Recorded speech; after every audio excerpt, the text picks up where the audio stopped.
Lyra didn't fight when they grabbed her. She didn't scream. Didn't beg. Didn't even look up. She simply let them drag her. Across polished stone. Through rows of watching nobles. Into the center of the grand hall. The torches burned high tonight. Golden flames dancing along towering pillars carved with wolves and crowns. Everything felt too bright. Too exposed. Bring her forward. The command echoed. Cold. Detached. Lyra stumbled once. Recovered. Then stopped when they forced her down. Her knees struck the stone. Hard. A few nobles laughed. Others leaned forward with interest. Some didn't bother hiding their boredom. Just another servant. Just another punishment. State the charge. A woman stepped forward. Serene. Elegant. Composed. Dangerous. This maid, she said smoothly, has been seen where she does not belong, touching what she should not touch, and hiding what she should not hide. A ripple of whispers spread. Lyra said nothing. Of course she didn't. She never did. Because words were dangerous. She kept her head lowered. Eyes fixed on the stone. Breathing slow. Controlled. Invisible. Stay invisible. Look at her, someone muttered. Does she even understand what she's done? Another voice, sharper. Servants like this forget their place. Lyra's fingers curled slightly against the floor. But her face remained still. Blank. Inside. Her pulse was racing. Not because of the accusation. Not because of the crowd. But because of something else. Something wrong. The wolves. They lined the edges of the hall. Massive. Silent. Watching. Their bodies were tense. Muscles coiled beneath dark fur. Low growls vibrated through the room like distant thunder. That wasn't normal. Wolves in the royal court were trained. Controlled. Disciplined. They did not react. They did not lose composure. And yet, tonight, they were restless. One stepped forward slightly. Ears pinned back. Eyes locked. On her. Lyra swallowed. Don't react. Don't move. A guard yanked the chain at the wolf's collar. Control it, he hissed. But the animal didn't obey immediately. It hesitated. As if something invisible held it in place. As if something called to it. Lyra lowered her gaze further. Breath steady. Heart pounding. Not now. Please. Not now. Enough. The single word cut through the noise. Sharp. Final. The hall shifted instantly. Every voice died. Every movement stilled. Even the wolves fell silent. Because he had entered. The rogue king. His footsteps echoed slowly across the stone. Measured. Unhurried. Heavy with authority. No one spoke. No one dared. Even the air seemed to tighten around him. Lyra didn't look up. She couldn't. If she met his eyes, everything would be over. He moved past the nobles. Past the guards. Past Selene. Who dipped her head, just slightly. He didn't acknowledge her. Didn't acknowledge anyone. Until he stopped. Right in front of Lyra. The entire hall seemed to hold its breath. Lyra felt it before she saw it. That presence. That weight. Too close. Her fingers pressed harder into the stone. Stay still. Stay nothing. Move, servant. The voice came from somewhere behind him. Dismissive. Annoyed. Lyra shifted. Just slightly. Trying to pull back. To disappear again. But before she could, a hand closed around her wrist. Firm. unyielding. The contact sent a sharp jolt through her. Gasps rippled across the hall. That alone, that single touch, was wrong. Kings did not touch servants. Lyra froze. Slowly, reluctantly, she lifted her gaze and met his eyes. Dark, piercing, unreadable. He was studying her. Not casually. Not curiously. Intensely. As if he was seeing something no one else could. As if he had been searching. And finally found it. Lyra's breath caught. No. No, no. Not him. Anyone but him. The grip on her wrist tightened slightly. Not painful. But certain. Possessive. The court waited. Confused. Uneasy. Celine stepped forward again. Careful now. Measured. My king, she said, this servant stands accused. He didn't respond. Didn't even glance at her. His gaze never left Lyra. And then, something shifted. Subtle. But undeniable. His expression changed. Not softer. Not kinder. But certain. As if a decision had been made. As if something inside him had just locked into place. Lyra felt it. That change. And it terrified her more than anything else. Because whatever he had realized, whatever he had seen, he wasn't letting it go. The silence stretched. Tight. Unbearable. Then, without warning, he moved. Not away. Down. The rogue king. The man who bowed to no one. The ruler feared across kingdoms. Dropped to one knee. The sound echoed like thunder. Stone against armor. Gasps exploded across the hall. Someone actually stepped back. Another dropped something with a sharp clatter. Celine's composure cracked. Just for a second. Because this was impossible. Unthinkable. Kings did not kneel. Not for servants. Not for nobles. Not for anyone. And yet, there he was. Kneeling before her. Still holding her wrist. Still looking at her like she was the only thing in the room that mattered. The wolves reacted instantly. Every single one lowered. Heads dipping. Bodies stilling. Submission. Not to the throne. To the moment. To her. Lyra's heart slammed against her ribs. This wasn't happening. This couldn't be happening. Her mind raced. Searching. Desperate. How much did he know? How much had he seen? Her lips parted slightly. But no words came. Because there were no words that could fix this. No words that could undo what had just happened. The entire court was watching now. Not with boredom. Not with dismissal. With shock. With fear. Because something had just changed. Something fundamental. Something irreversible. And at the center of it was her. The invisible maid. The one no one had ever noticed. Until now. The rogue king's voice broke the silence. Low. Steady. But carrying through every corner of the hall. Not a servant. A pause. His grip tightened just slightly. Not forgotten. Lyra's breath trembled. And then. Mine. The word landed like a blade. Sharp. Final. Claiming. A ripple of unease surged through the crowd. No one spoke. No one moved. Because no one understood. And that was the most dangerous part. Lyra stared at him. Frozen. Because she did understand.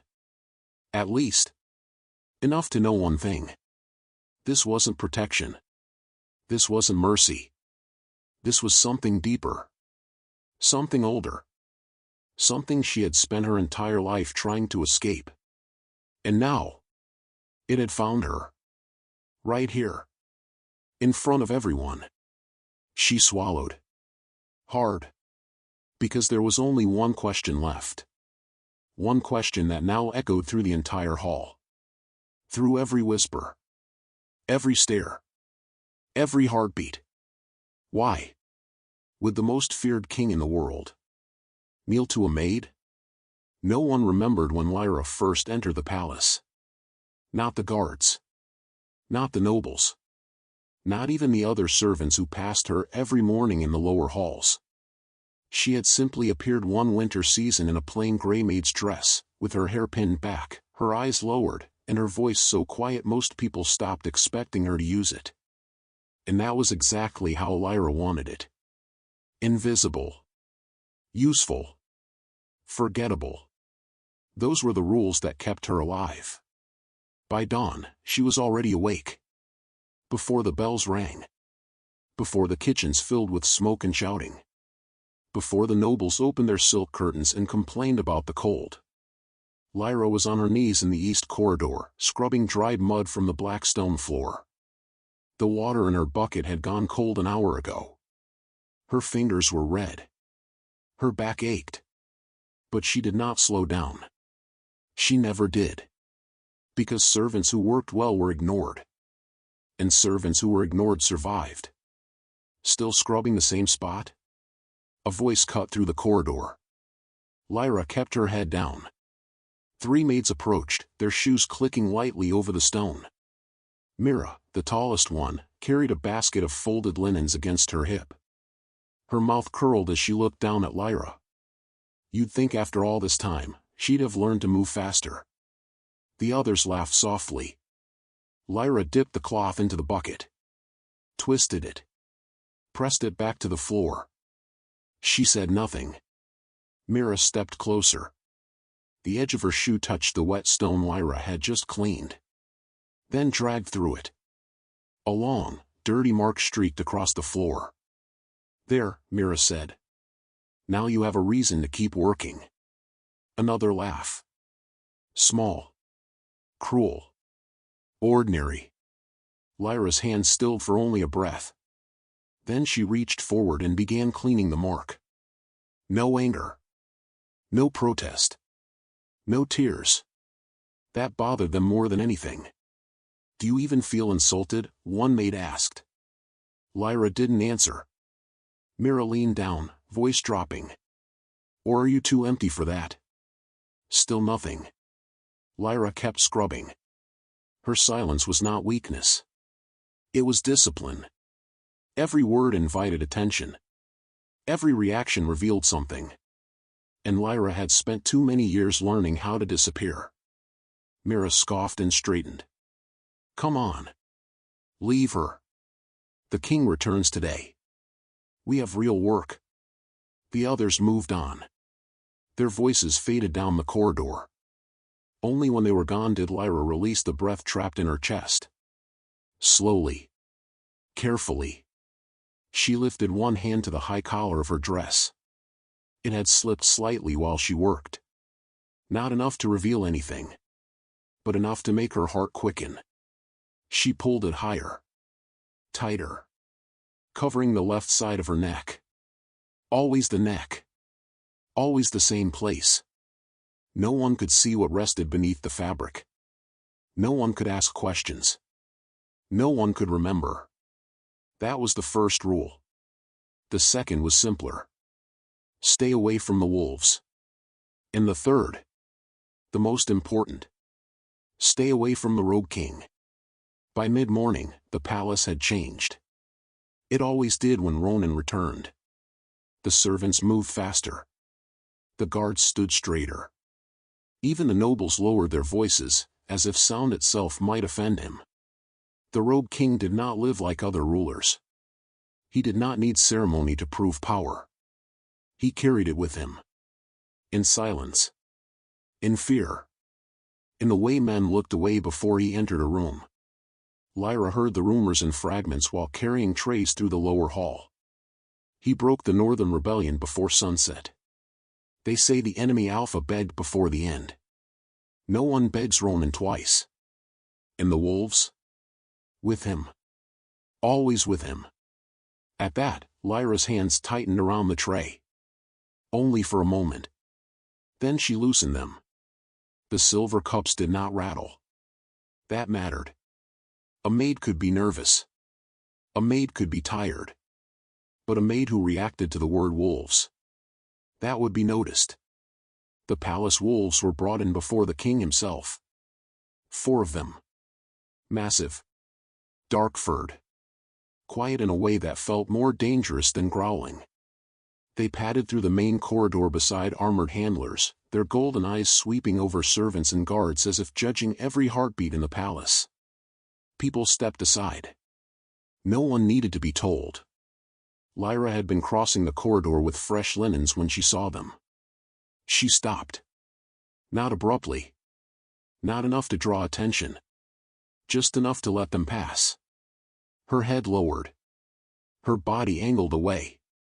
Servant posture. Invisible posture. But the first wolf slowed. Its head turned. Lyra felt the stare before she saw it. A heavy, focused awareness settling against her skin. The second wolf slowed too. Then the third. The handler frowned. Move, he muttered under his breath, tugging the chain. The wolf did not move. Its nose lifted. It scented the air. Lyra's pulse struck hard once. Then again. No. Not here. Not now. She stepped back into the shadow of a pillar. A proper servant-making room. Nothing more. The wolf's eyes followed. Amber. Sharp. Too aware. Then, slowly, almost impossibly, its head dipped. Not fully.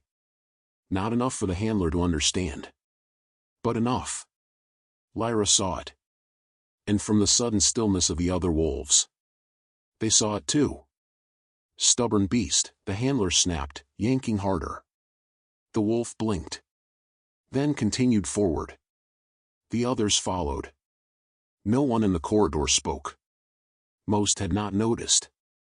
Or if they had, they did not understand what they had seen. Lyra did. Her stomach tightened. She clutched the linens against her chest and forced herself to walk. One step. Then another. Not too fast. Never too fast. Running made people look. By noon, the throne hall had filled with nobles. Lyra stayed at the edge of the room with the other servants, holding a wine jug and keeping her eyes on the floor. The hierarchy of the palace was visible from where she stood. At the highest point sat the black iron throne. Below it, the high nobles gathered in silks and jewels. Below them, warriors in dark leather and silver clasps. Below them, guards. And below everyone, servants. Shadows that moved only when needed. Hands without names. Faces without importance. That was where Lyra belonged. At least, that was where everyone believed she belonged. The doors opened. The hall went silent before the herald even spoke. Ronan entered without ceremony. No crown. No jeweled mantle. Only black court armor fitted like a second skin, a dark cloak falling from his shoulders, and a presence so heavy it seemed to pull the room into stillness. He was taller than the men around him. Broad-shouldered. Dark-haired. Sharp-featured in a way that looked carved rather than born. But it was his eyes people feared most. Not because they were cruel. Because they missed nothing. The wolves entered behind him. No chains now. No handlers. They moved as if the entire hall belonged to them. And no one dared suggest otherwise. Ronan did not bow to the nobles. He did not smile. He did not greet those who lowered themselves before him. He simply walked to the throne and turned. The court dropped to one knee. All at once. A wave of submission. Nobles. Warriors. Guards. Everyone.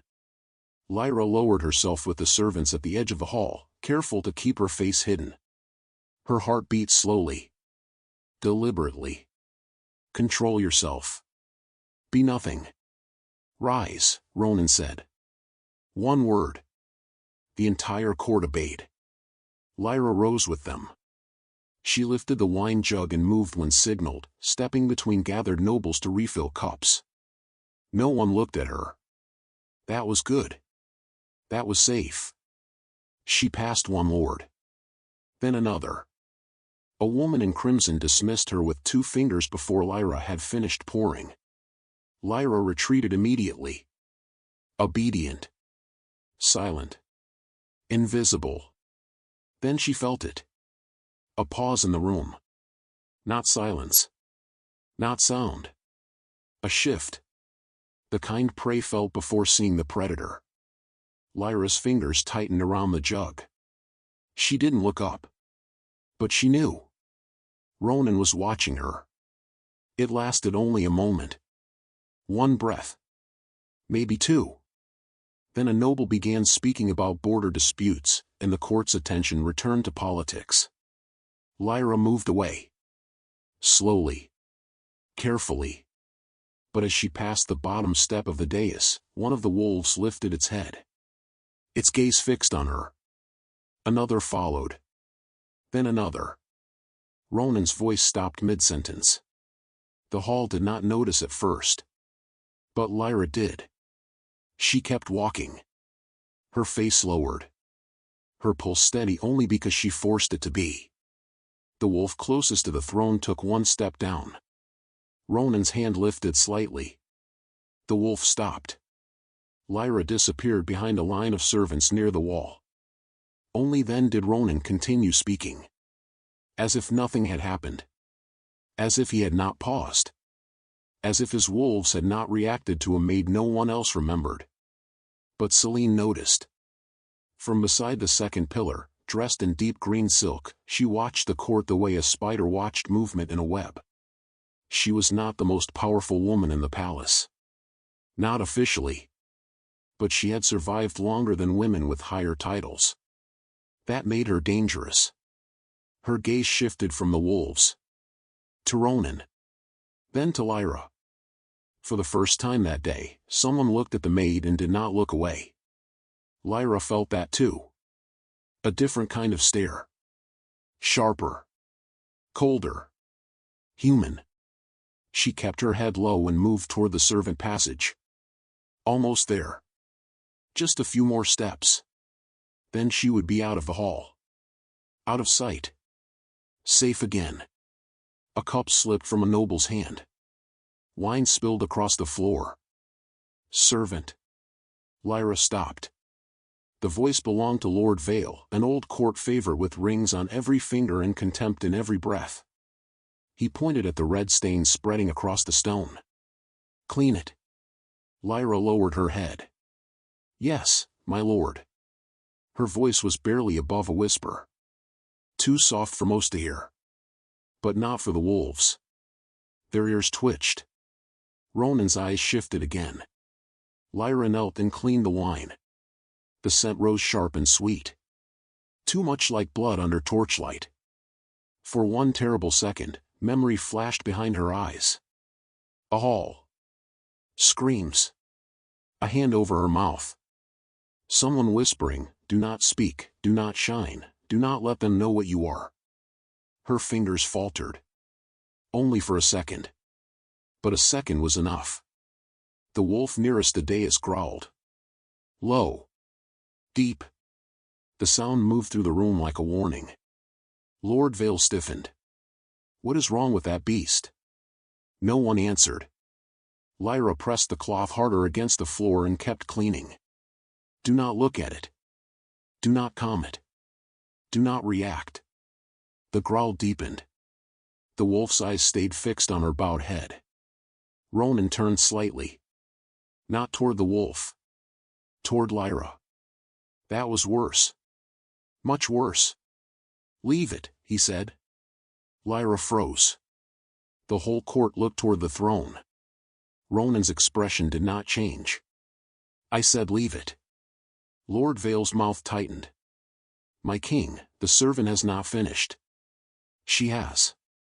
No one argued after that. Lyra stood carefully, cloth in hand, and stepped back. She did not thank him. She did not look at him. She did not ask why. Because asking why was how hidden things became uncovered. She retreated into the servant corridor, and only when the heavy door closed behind her did her knees weaken. She caught herself against the wall. Breathing hard now. Too hard. The fabric at her neck felt tight. Suffocating. She pressed her palm over it. As if she could hold the secret inside by force alone. It had been years. Years of silence. Years of service. Years of being overlooked. She had survived by becoming small. By becoming no one. But now the wolves had seen too much. And worse. So had he. Behind her, the corridor stretched dim and empty. Ahead, the kitchen noise waited. Steam. Orders. Normal life. Safe life. She forced herself forward. One step. Then another. By the time she entered the kitchen, her face was calm again. Blank. A maid's face. Mira glanced at her. You look pale. Lyra reached for a clean tray. I'm fine. The words came quietly. Controlled. Myra's eyes narrowed. You always say that like you're afraid someone will ask more. Lyra said nothing. Mira laughed under her breath and turned away. But Lyra's fingers remained still on the tray. Because she had heard something from the hall. Not voices. Not footsteps. A low sound. Almost too faint to catch. A wolf. Growling. Then another. And another. Not in anger. Not exactly. More like recognition. Lyra closed her eyes.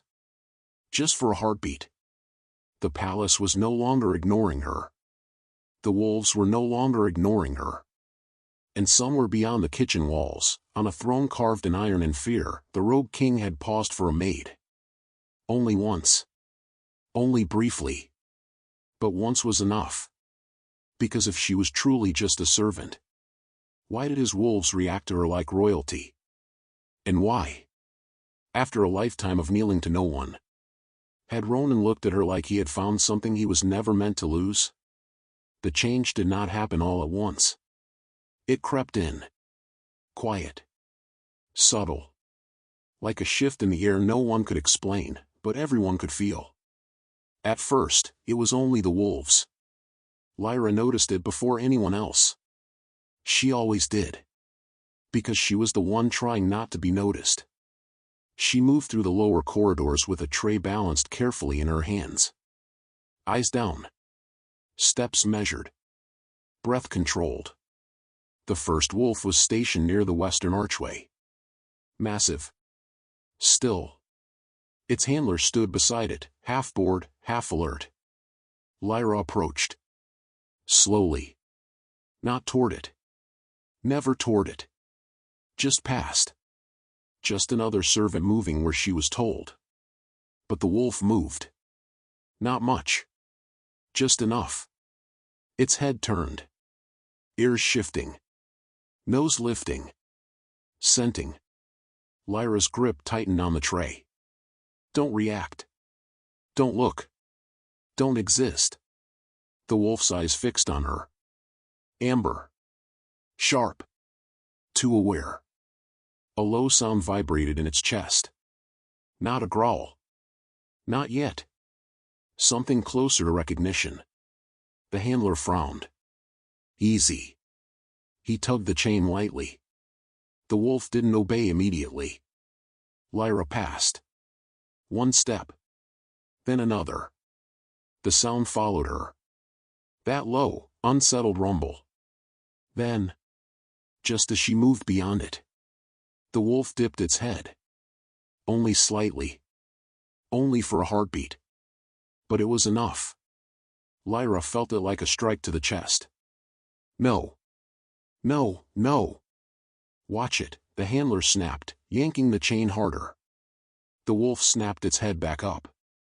Obedient again. Disciplined. Controlled. As if nothing had happened.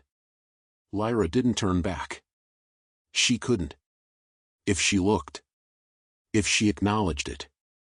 It would become real. And real things could not be hidden. She disappeared around the corner. But the feeling followed her. Not fear. Not exactly. Something worse. Recognition.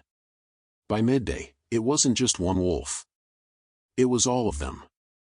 In the courtyard. In the halls. At the base of the throne.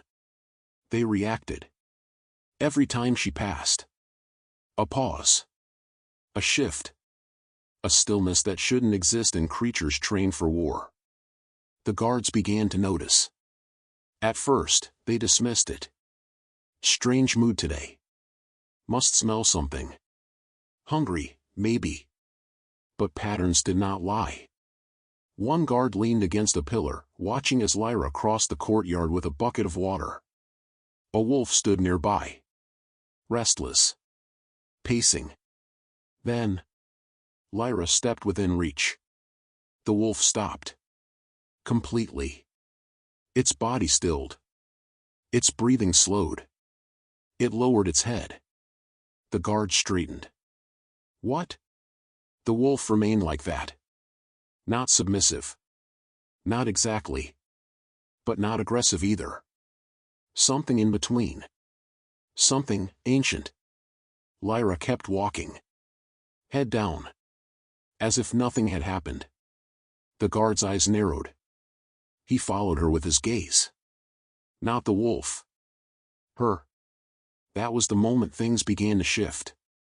Because wolves could be unpredictable. But not like this. Not around a servant. Not around someone who should not matter.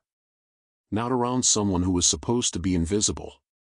And Lyra was no longer invisible. She felt it. In every glance. Every pause. Every silence that stretched just a little too long.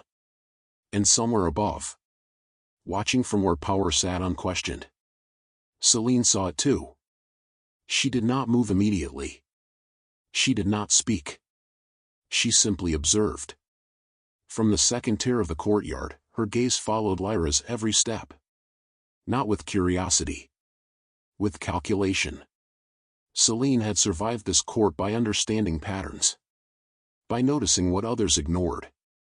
By asking the questions no one else thought to ask. And right now, the question was simple. Why did the wolves react to her? Lyra crossed the courtyard again. Different path this time.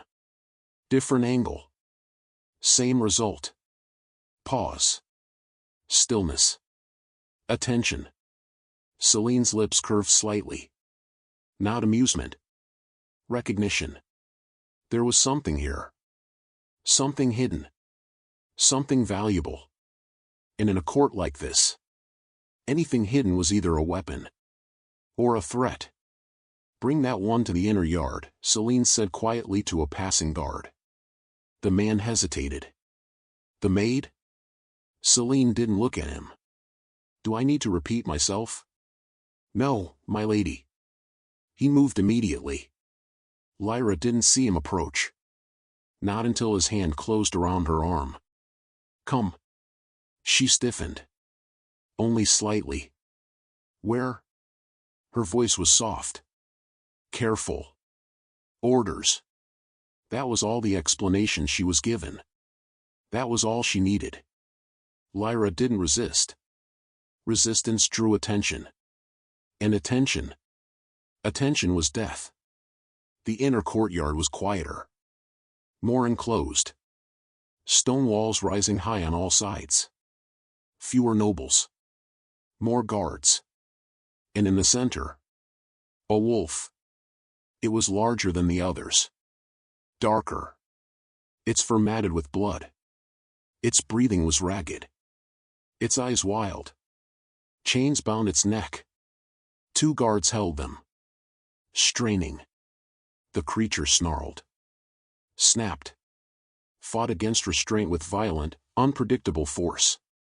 Careful, one guard muttered. This one's not right. Was injured in the outer fields, another said. Hasn't calmed since. Celine stood at the edge of the courtyard. Watching. Waiting. Lyra was pushed forward. Closer. Too close. Her pulse spiked. This was wrong. This wasn't random.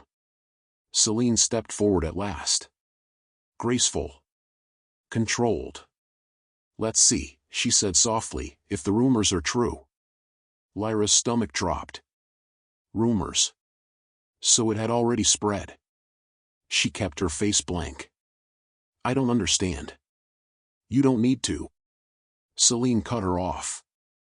Her gaze flicked toward the wolf. Then back to Lyra. Touch it. The courtyard went still. Lyra didn't move. I. Touch it. Celine repeated. No anger. No urgency. Just certainty. The guards shifted uneasily. My lady, one said, that's not. Do it. Silence pressed in. Heavy. Expectant. Lyra's options collapsed in on themselves. Refuse. And draw suspicion. Obey. And reveal something she could never hide again. Her hands trembled. Just slightly. No one else would notice. But the wolf did. Its eyes locked onto her. Not with rage. Not with hunger. With awareness. Lyra took one step forward. Then another. Every instinct screamed at her to stop. To turn. To run. But she didn't. She couldn't. Because running meant being chased. And being chased meant being caught. She reached out. Slowly. Carefully. The wolf snarled. Its body tensed. Chains pulled tight. Hold it, a guard barked. Lyra's fingers hovered inches from its fur. Time stretched. Everything narrowed to that moment. That space. That choice. Then. She touched it. The reaction was instant. The snarl died. The tension vanished. The wolf stilled. Completely. Its breathing slowed. Its body relaxed. As if something deep inside it had just recognized her. The chains loosened in the guard's hands. What? No one finished the sentence. Because no one understood what they were seeing. A creature that had fought everything. Stopped. For her. Lyra froze. Her hand still resting lightly against its fur. She felt it. That connection. That pull. Familiar. Dangerous. Too real. She pulled her hand back. Quickly. Too quickly. As if the contact itself had burned her. The wolf remained still. Watching her. Not as prey. Not as threat. As something else entirely. The silence in the courtyard deepened. Celine stepped closer. Her eyes sharp now. Focused. Certain. Interesting, she murmured. Lyra stepped back. Head lowering again. Body shrinking. I'm sorry, my lady. I didn't. Enough. Celine raised a hand. She didn't need an explanation. She had seen enough. More than enough. Lyra was already retreating. Already pulling herself back into the role that had kept her safe. A servant. A shadow. No one. But it was too late. The guards were staring now. Not at the wolf. At her. And Celine. Celine was no longer curious. She was certain. Lyra turned. Walked. Did not run. Did not look back. But she could feel it. The shift. The attention. The danger. And behind her. The wolf watched her leave. Silent. Still. As if waiting. As if remembering. Lyra reached the archway, passed through it, disappeared into the corridor beyond. Only then did she allow her breath to break. Just once. Because one truth had become impossible to ignore. No matter how carefully she hid. No matter how silent she stayed. Something inside her had already been seen. And now, it would not be ignored. Because a creature that obeyed no one had obeyed her. Without hesitation. And in a kingdom built on power. That was not a secret. That was a threat. The palace did not forget what it saw in the courtyard. It never did. Not truly. It only reshaped it. Whispers softened into rumors. Rumors sharpened into suspicion. And suspicion, in a place like this, always needed a target. Lyra felt it before she heard it. The shift. The corridors no longer flowed around her. They paused. Just slightly. Just long enough for eyes to linger. Servants who once ignored her now stepped aside too quickly. Or not at all. Guards watched her hands. Her steps. Her silence. Even the air felt different. Heavier. Because something had been seen. And once something was seen, it could not be unseen. Lyra kept working. She scrubbed the floors. Carried trays. Moved through the palace like she always had. Head down. Voice quiet. Presence small. But her control was tighter now. Deliberate. Measured. Because she knew. The moment in the courtyard. That had not been an accident. And Celine had not looked away. That was the real danger. The first memory came that night. Lyra lay on the narrow cot in the servants' quarters. Eyes open. Staring at the ceiling. Sleep did not come easily anymore. Not since the wolves began reacting. Not since the king began watching. And not since the past started pushing back. It came in fragments. Always fragments. A hall. Not this one. Larger. Brighter. Voices shouting. Not in anger. In fear. Hands grabbing her shoulders. Turning her. Pushing her toward a hidden passage. Don't speak. The voice was urgent. Familiar. Whatever happens, don't let them know what you are. Then. Blood. So much blood. The memory snapped. Lyra's breath hitched. She turned onto her side. Pulled the thin blanket tighter around her. That was enough. That was all she allowed. Too much remembering was dangerous. Because remembering led to questions. And questions led to truth. And truth would get her killed. She closed her eyes. Forced the images away. But one thought remained. She had not always been a servant. She had been something else. Something important. Something that had needed to disappear. And now, it was trying to come back. The next day, the palace felt sharper. Tighter. Lyra stepped into the lower hall with a tray of bread and fruit. Her movements were precise. Controlled. But her awareness stretched further now. Every sound mattered. Every glance. Every silence. Ronan was already there. He stood near the base of the dais, speaking with two warriors. But his posture was wrong. Too still. Too focused. Lyra lowered her gaze immediately. Adjusted her path. Took the longer route. Avoid him. Always avoid him. But the moment she moved, he stopped speaking. The warriors exchanged confused looks. Ronan's head turned slightly. Not enough to draw attention. Just enough. Toward her. Lyra's grip tightened around the tray. Keep walking. Do not react. She passed behind a column. Out of sight. Only then did she release a breath. But the feeling remained. He had noticed. Again. And this time, it had not been brief. It had been deliberate. Ronan watched the space where she had disappeared. The conversation around him resumed. But he did not respond. Something was wrong. He felt it. In the way the wolves moved. In the way the air shifted when she entered a room. And most of all, in the way his instincts reacted. It wasn't irritation. Not exactly. It was awareness. Sharp. Unrelenting. As if something hidden was brushing against the edge of recognition.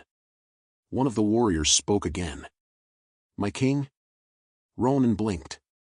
Just once. Then his focus snapped back. Cold. Controlled. "Continue," he said. But his mind was no longer on the discussion. Because for the first time, in a very long time, something had unsettled him. And he did not like it. He especially did not like that it came from a servant. Across the hall, Lyra felt the weight of his attention even after she had left. It followed her. Lingering. Persistent. She moved faster. Not enough to be noticed. Just enough to feel distance. But distance would not save her. Not anymore. Because someone else had begun to move. Celine did not rush. She never did. Power was not in speed. It was in precision. She stood in the upper gallery, overlooking the hall below. Watching. Listening. Every detail from the courtyard replayed in her mind. The wolf calming. The silence. The shift. And Lyra. Always Lyra. A servant who did not behave like a servant. A presence that unsettled trained beasts. A reaction from the king that could not be ignored. Celine smiled slightly. There was only one explanation.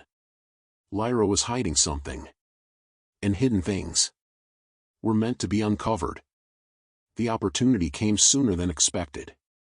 A servant collapsed in the kitchen. Foam at the mouth. Hands shaking. Eyes wide with terror. Poison. The words spread quickly. Guards sealed the exits. Nobles demanded answers. Celine arrived before the panic settled. "What happened?" she asked calmly. "Food," a guard said. "Something in the food." Celine's gaze swept the room. Calculated. Focused. Then it stopped. On Lyra. Standing near the back. Still. Quiet. Watching. Perfect. Celine stepped forward. Slowly. "Who prepared the tray?" she asked. The kitchen fell silent. No one answered. Celine's eyes never left Lyra. "Speak." A trembling servant pointed. At her. Lyra did not move. She did not protest. She did not deny it.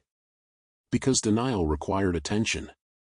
And attention exposed things. Two guards stepped forward. "Come with us." Lyra set the tray down. Carefully. She followed. No resistance. No fear. That was what unsettled them. Most servants begged. Cried. Collapsed. Lyra walked. Calm. Controlled. As if she had already accepted the outcome. The accusation spread through the court like fire. Poison. Espionage. Sabotage. Each version worse than the last.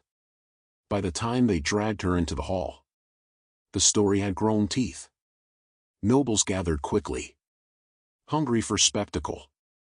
The wolves were already there. Watching. Always watching.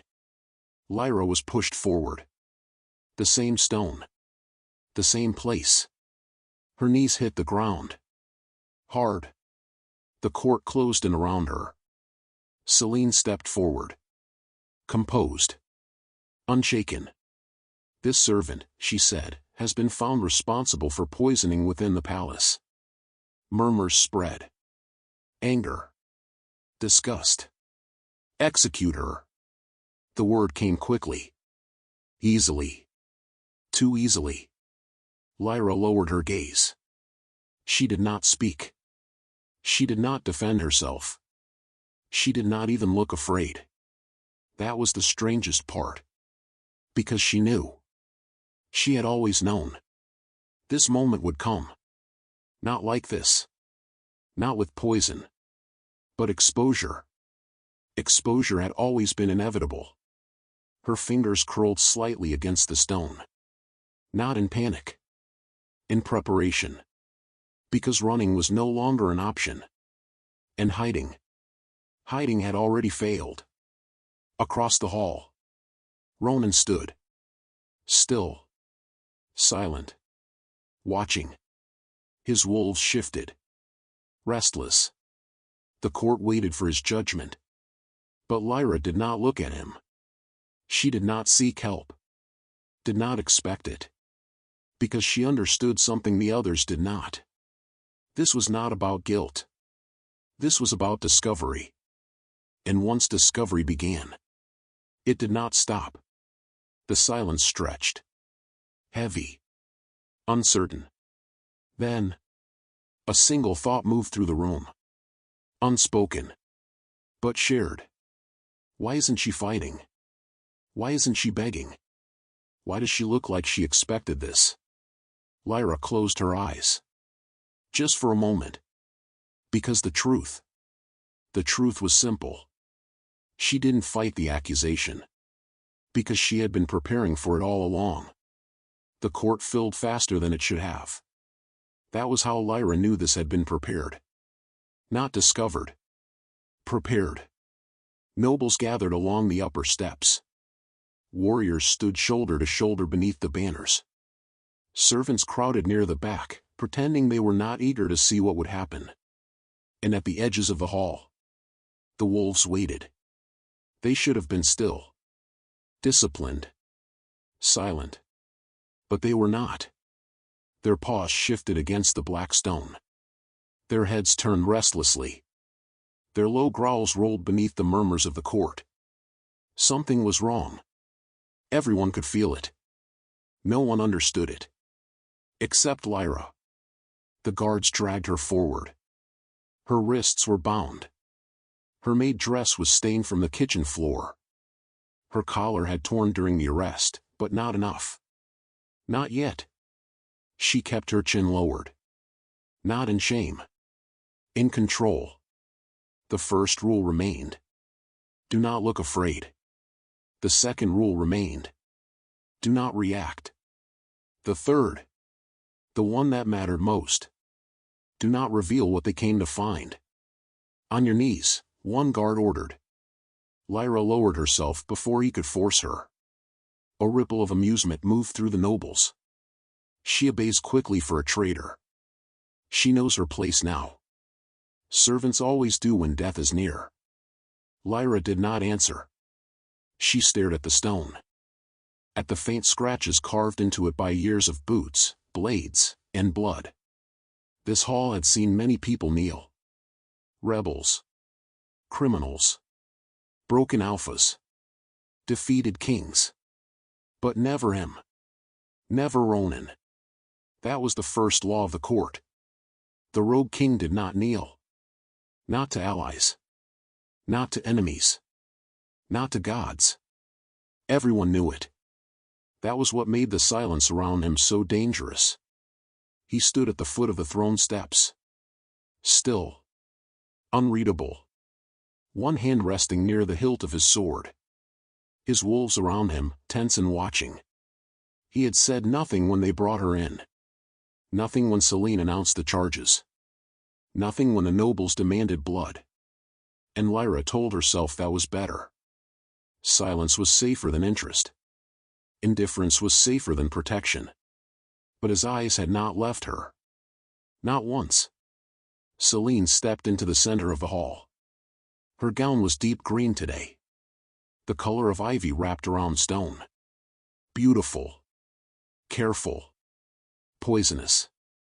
My king, she said, bowing slightly, the matter is simple. Ronan did not respond. Selene continued anyway. She was found near the poison tray. Witnesses saw her handle it. And this is not the first irregularity attached to her name. Murmurs rose. Lyra's fingers curled once against her bound wrists. Only once. Selene turned toward the court. Wolves react to her. Guards have seen it. Servants have spoken of it.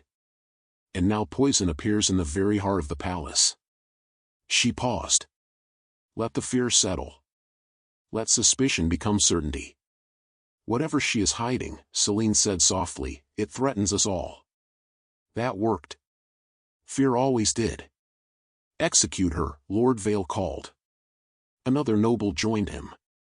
Then another. The word spread. Fast. Hungry. Execute. Burn her. Cut her open and see what she is. At that, one of the wolves snarled. Not softly. Not under its breath. The sound cracked through the hall. Every voice stopped. The wolf lunged forward half a step. Its handler was not there to restrain it. No chain. No collar. Only Ronan's command held it back. But Ronan gave no command. The wolf's eyes were fixed on Lyra. Its body trembled. Not with hunger. Not with rage. With restraint. Another wolf began to growl. Then another. The nobles stepped back. Selene's mouth tightened. Just slightly. She had wanted fear. But not this kind. Lyra remained still. Head lowered. Breathing carefully. Do not call them. Do not calm them. Do not show anything. But the wolves felt her anyway. They always had. That was the curse of blood. It remembered even when the mind refused to. Ronan noticed. The way the wolves leaned toward her. The way their aggression sharpened when the court threatened her.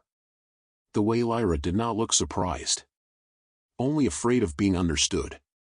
Something ancient moved through his memory. Not clear. Not complete.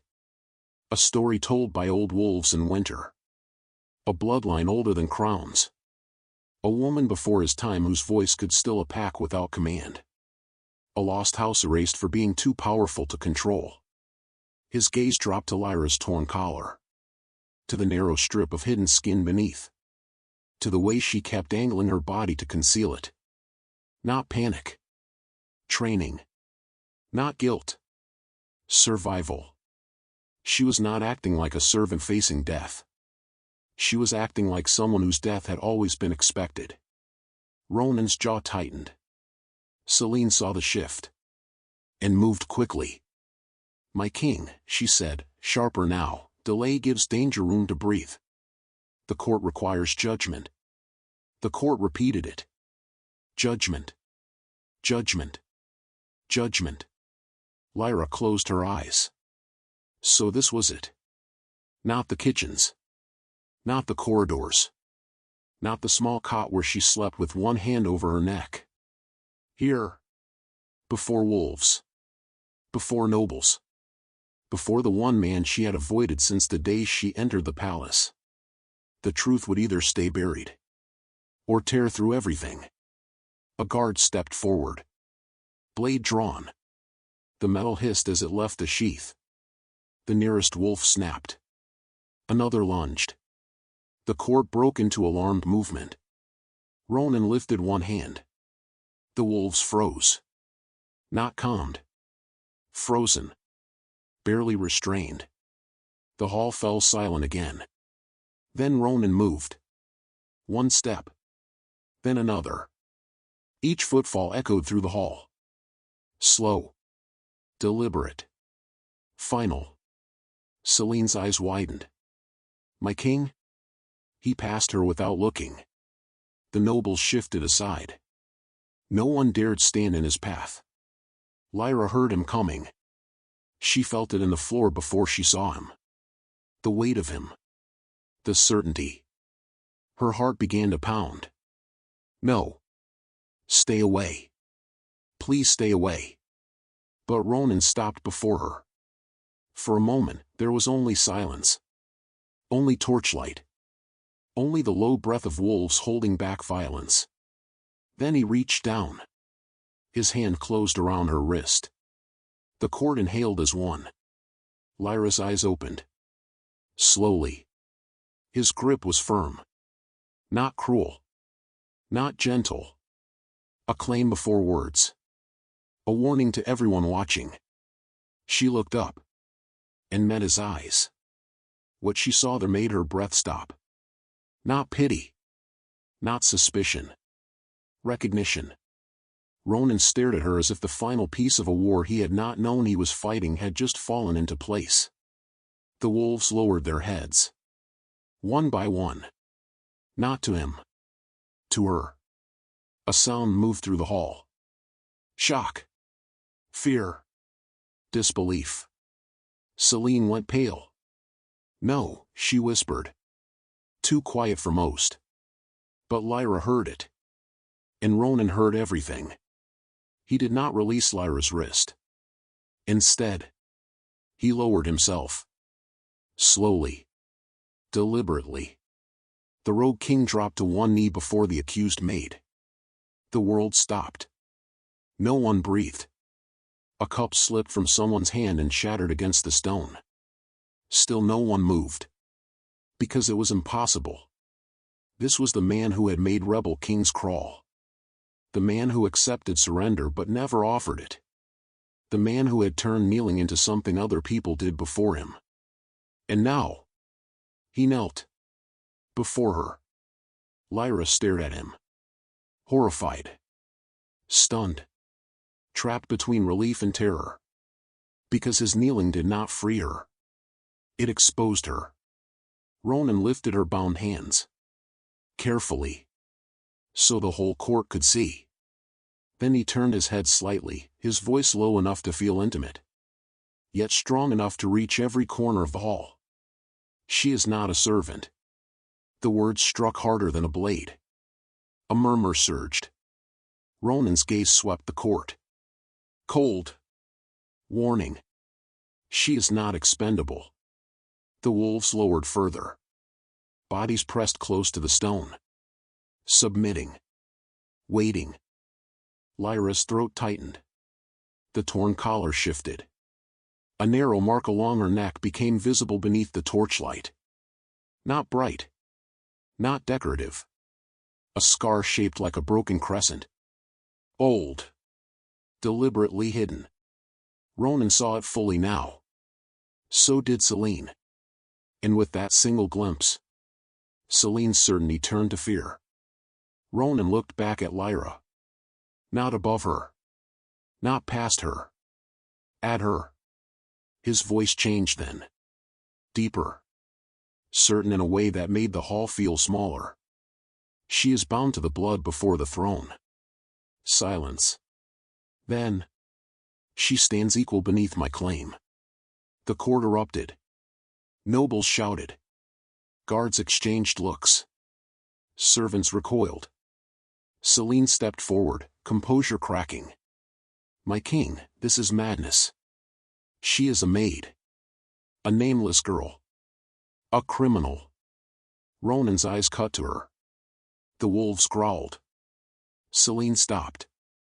No, Ronan said. One word. Quiet. Final. Then he turned back to Lyra and tightened his hold just enough for her to feel the promise inside it. The accusation had not ended. The danger had not passed. If anything, it had grown teeth. Because in that moment, the court understood what Celine had understood too late. The maid they had mocked was not beneath them. She never had been. And the power structure of the entire court had just shifted. With the rogue king on one knee, Lyra pulled her wrist from Ronan's hand. Not violently. Not loudly. But fast enough for the whole court to see. A sharp silence followed. The wolves lifted their heads. The nobles stopped whispering. Even Celine froze. Because no one pulled away from the Rogue King. No one. Especially not a maid. Ronan remained on one knee. Still. Unreadable. His hand stayed where hers had been only a heartbeat before. Empty. Waiting. Lyra stepped back. One step. Then another. Her bound hands trembled. But her voice, when it came, was quiet. Controlled. No. The word was small. But in that hall, it landed like thunder. Ronan's eyes narrowed slightly. Not in anger. In attention. Lyra swallowed. Her throat felt too tight. The exposed scar on her neck burned beneath every stare. No, she said again, stronger this time. You don't get to claim me because you finally saw me. A murmur spread through the court.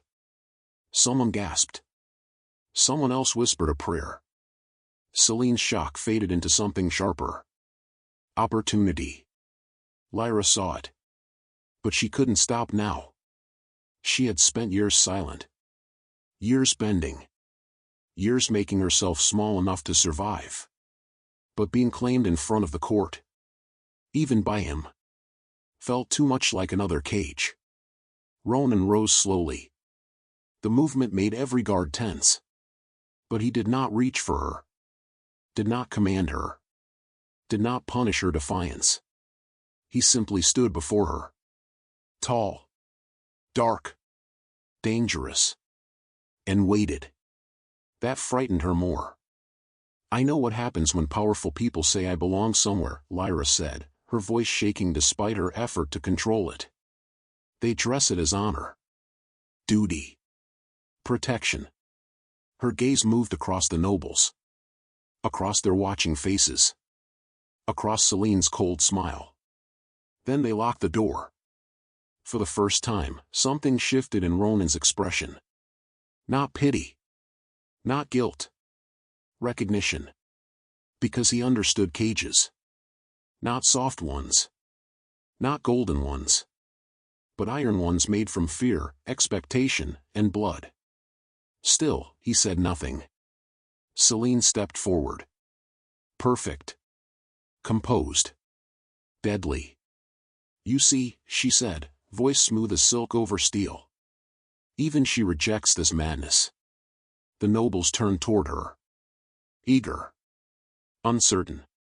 Celine lifted her chin. She is not equal to the throne. She is unstable. Dangerous. A servant who has bewitched the wolves and confused the king's judgment. The wolves growled. This time, louder.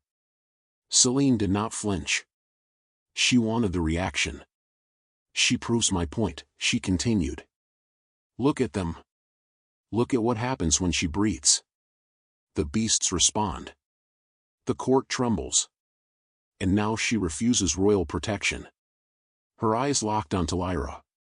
Cold. Triumphant.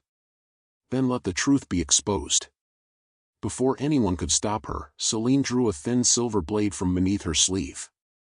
Not long. Not meant for battle. Meant for precision. Ronan moved. Fast. But Celine did not aim for him. She slashed the blade across Lyra's bound wrists. The rope snapped. Blood beaded where the silver kissed skin. Lyra gasped. The sound was soft. Barely there. But the wolves heard it. All of them. The hall erupted. Every wolf surged forward at once. Not chaotic. Not wild. Directed. Furious. Guards shouted. Nobles screamed. Celine stumbled back. But she was smiling. Because now the court could see. Lyra's blood had touched the stone. And the wolves were answering it. Ronan stepped between Lyra and the charging pack. One hand lifted. Stay. The command cracked through the hall. Most of the wolves froze. Most. One did not. The largest gray wolf lunged past him, eyes fixed on Celine's throat. Lyra reacted before thought could stop her. Stop. It was not loud. It was not fierce. It was barely more than a breath. But the wolf dropped. Instantly.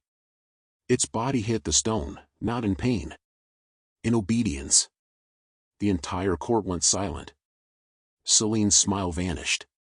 Lyra stared at the wolf. Horror rising in her chest. No. She had not meant to do that. She had not meant to speak with that voice. That voice belonged to someone dead. Someone erased. Someone she had buried beneath rags, silence, and lowered eyes. But the wolf remained down. Waiting. Not for Ronan. For her. The air shifted.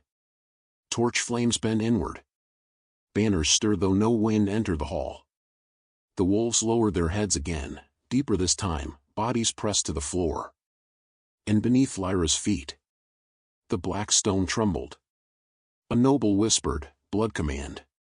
Another answered, voice shaking, "That line is extinct." Celine backed away. Slowly. "No," she said. "No, that's impossible." Lyra pressed a hand over her bleeding wrist. Her breath came too fast now. The hall blurred at the edges. She felt it rising. The thing she had feared. The thing she had suppressed for so long that it had become pain. Not light. Not beauty. Not magic like songs described. Authority. Old. Heavy. Terrible. It moved through her bones like memory. It reached for the wolves. For the hall. For every creature that understood power before language. Lyra shook her head. "I don't want it." Her voice broke. "I don't want any of this." Ronan turned toward her. Carefully. Not as a king approaching a subject. Not as a predator approaching prey. As a man approaching someone standing too close to the edge. "You don't have to want their throne," he said. Lyra looked at him. Eyes wet. Furious. Afraid. "You claimed me." "Yes." The answer was immediate. Honest. Dangerous. Her face tightened.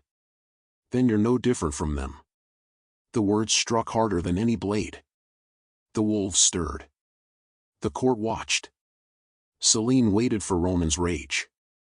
Everyone did. Because Ronan did not accept insult. Ronan did not tolerate defiance. Ronan did not let anyone shame him in his own hall. But Ronan only lowered his sword. Then, slowly, deliberately, he stepped beside Lyra. Not in front of her.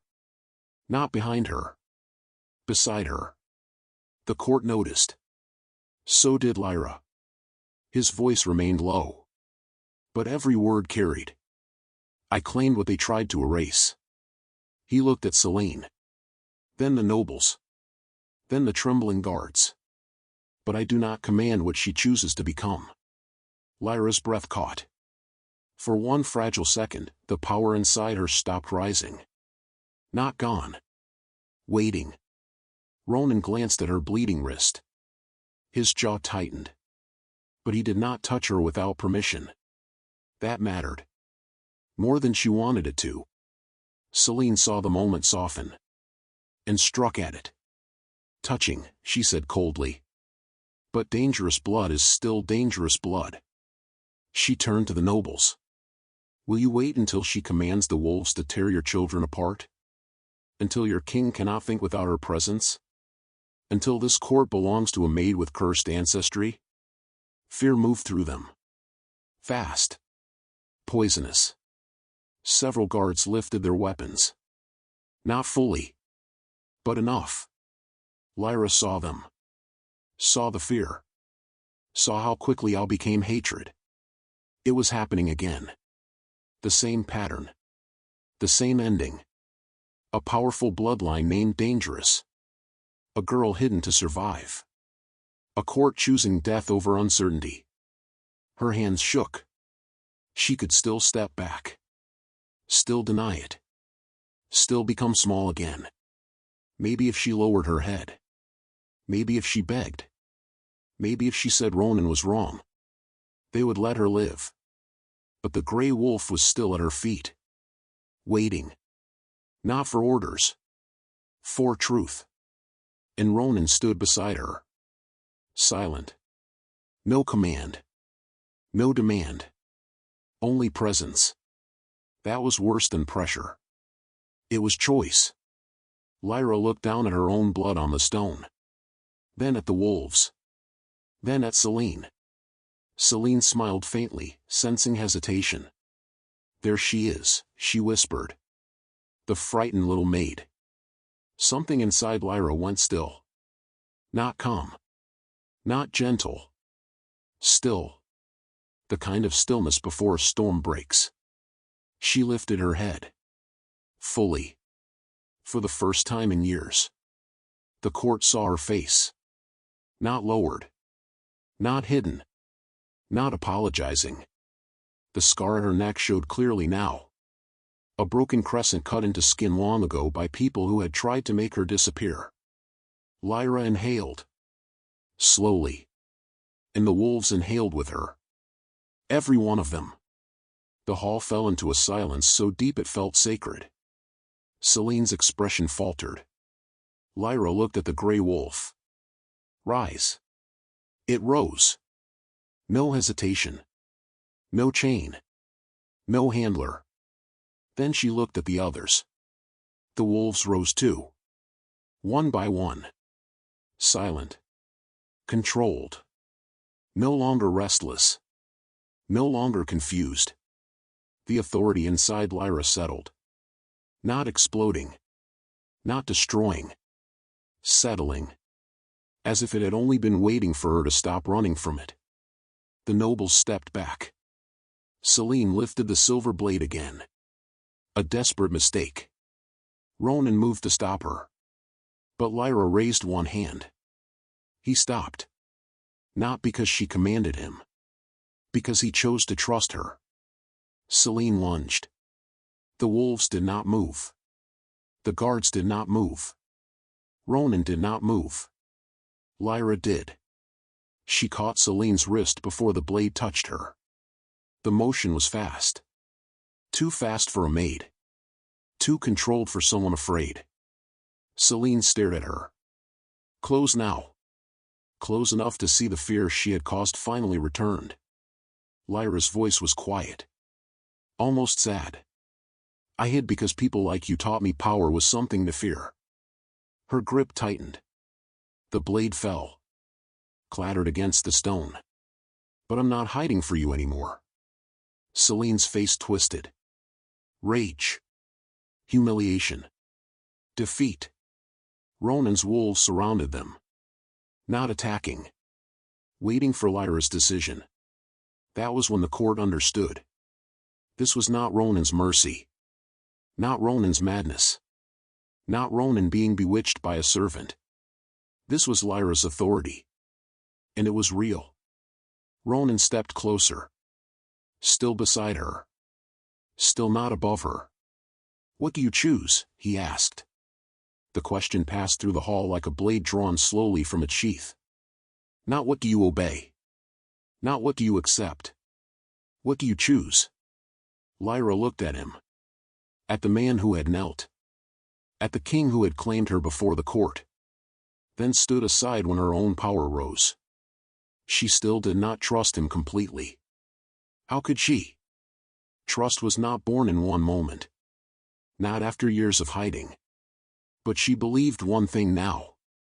He was not trying to make her small. And that was new. Her gaze moved to the court. To Selene. To the wolves. To the throne. Everything she had run from stood before her. Blood. Power. Fear. Destiny. And the choice that had haunted her for years finally arrived. Remain hidden. And survive as a shadow. Or step forward. And become something the world could no longer ignore. The hall did not recover all at once. It settled. Slowly. Uneasily. Like a storm that had passed, but left the ground changed beneath every step. No one rushed forward. No one spoke out of turn. Not the nobles. Not the guards. Not even Selene. Because something irreversible had just happened. Lyra stood where they had dragged her. But she was no longer the same girl. Her shoulders were no longer curved inward. Her gaze was no longer fixed on the floor.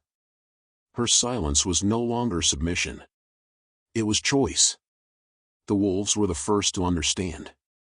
They lowered themselves again. Not out of fear. Not out of command. Out of recognition. One by one, they settled around her and Ronan. A living boundary. A quiet declaration. The court watched it happen. And this time, they understood. This was not chaos. This was order. A different kind of order. Selene stood where Lyra had released her. Her hands still trembled from the moment the blade had fallen. Her composure, carefully built over years, had cracked. Not broken. Not yet. But shaken. She straightened slowly. Lifted her chin.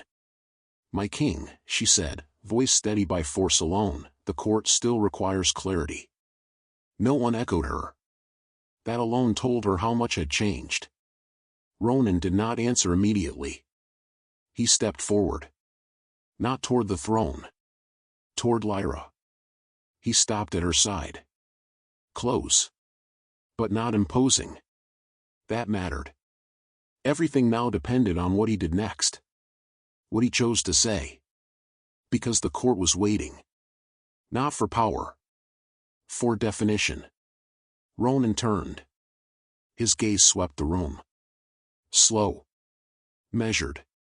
Every noble felt it. Every guard straightened. Every servant held their breath. "This court," he said, "has mistaken silence for weakness." His voice was calm. But it carried. It has mistaken obedience for insignificance. A pause. And it has mistaken what it does not understand, for something it can control. The words settled heavily. No one interrupted. No one dared. Ronan shifted slightly. Just enough that his presence aligned with Lyra's. Not overshadowing. Not claiming the space alone. Sharing it. She was never a servant. The statement cut cleanly through every assumption in the room. She was hidden. Selene's jaw tightened. Hidden, Ronan continued, because those who came before us feared what she represents. A murmur threatened to rise. The wolves lifted their heads. The sound died before it formed. Ronan's gaze moved again. Colder now. No one in this hall will speak her name with doubt. Silence answered him. Not forced. Not hesitant. Absolute. Because now. They believed. Lyra felt it. The shift. The weight. The attention. It pressed against her from every direction. Not dismissal. Not ridicule. Recognition. It was heavier than invisibility had ever been. For a moment. She almost wished she could disappear again. Almost. But the wolves remained steady. Grounded. Certain. And Ronan did not move away. He did not step ahead of her. Did not pull her forward. Did not claim the space for himself. He waited. Lyra turned her head slightly. Looked at him. There were no theatrics in his expression. No performance. No attempt to soften what he had done. Only truth. "I didn't kneel to take your choice," he said quietly. The words were meant for her. But the entire court heard them. "I knelt," he continued, "because you were already standing where I could not ignore you." Lyra's breath caught. Something inside her shifted. Not the power. Not the fear. Something quieter. Understanding. "You don't own me," she said.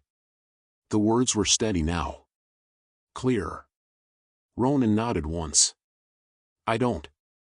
No hesitation. No resistance. "And you don't command me." Another nod. "I won't." That mattered more than anything he could have promised. Lyra looked back at the court. At the nobles who had mocked her. At the guards who had dragged her. At Selene, who had tried to break her. They were watching her now. All of them. Not waiting for Ronan's command. Waiting for hers. That was the difference. Lyra stepped forward.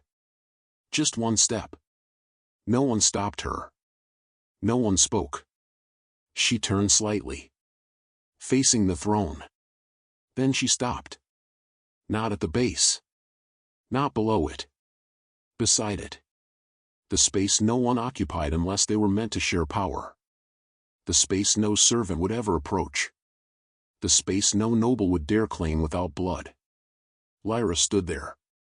And did not lower her head. The hall held its breath.